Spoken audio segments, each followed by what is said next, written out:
The Constitution says Congress gets to declare war and peace, and he does not have the legal authority to do this. But even beyond that, this is murder under both international and U.S. domestic law.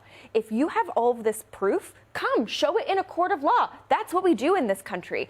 I represent San Diego, a border community. We've got the land border, we've got the Coast Guard interdicting drug crimes all the time. And there's a process, and that's not just what they do outside, like right off the coast of the United States. It's what they do in the Red Sea when they're trying to get Iranian stuff being smuggled to the Houthis, right? Like, there is a process for what you do. You board the ship, you collect evidence, not to mention the fact that you actually want to bring these guys in and prosecute them. One, so we know they're the right people and we're not just killing civilians and fishermen. But two, because actually through that you can learn more about the smuggling process and who you actually need to go after.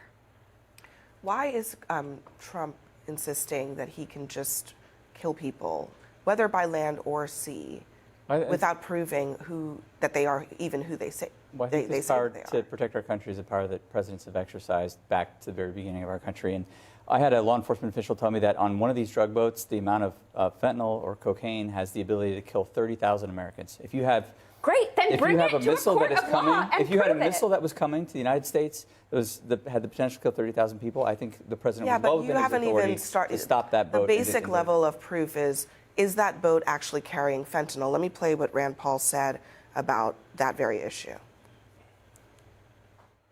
When you kill someone, you should know, if you're not at war, not in a declared war, you really need to know someone's name at least. You have to accuse them of something. You have to present evidence. So all of these people have been blown up without us knowing their name, without any evidence of a crime. This happens every day off of Miami.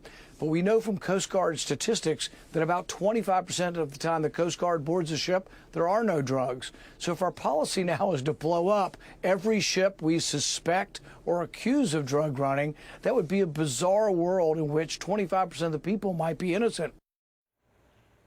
We're also interdicting, I shouldn't even say interdicting, we are bombing ships that are not even apparently headed to the United States. So again, I mean, I take your point about stopping drugs coming to this country, but don't you have to, A, prove that there are drugs and actually know that they are coming to this country? I haven't seen any evidence that suggests that the president of the military were mistaken. That's because we haven't seen any evidence. Okay, but listen, I trust our military. There's no evidence at all, one way or there's no men and women armed forces to protect our country, and they know where these drugs are going. They may not be directly headed toward our country. Have you seen any evidence at all about any of this? Like, listen, who are these people? I trust our military. What drugs were they carrying? And our Where were the executive branch boats and our heading? law enforcement officials to make sure that they're protecting our country. And I don't think it's realistic to suspect that we're going to board all these drug boats and take them to court and extradite them in the United States. That would be, I don't think that's efficient.